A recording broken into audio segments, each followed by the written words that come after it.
Hi all, welcome back to the channel. Today I've been tackling the belt routing. Eagle-eyed viewers will have noticed the conspicuous absence of the engine and supercharger that used to live in the front of the frame there. I was playing around trying to get the power steering pump and the aircon pump all connected and routed and hoses and belts, and it just wasn't going to work with the engine in sideways the way it was. So I pulled it out and I've built a new thing. It looks like this. This is my tower of power, as it were. So here we have the jack shaft. It'll be driven from a chain off the motor.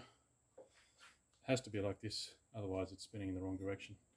It'll drive the supercharger, creating boost for the engine, as well as this power steering pump, which is going to draw fuel in through the carb, direct it directly into the combustion chamber. So I've got something to burn. And then here's the power steering pump. It'll be running underdriven to give me some more pressure to the turbos and coolers and things.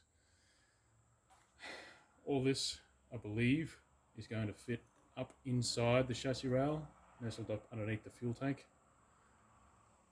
Pretty confident it's going to work like that, but we'll see what happens. If you want to see what it looks like in the bike,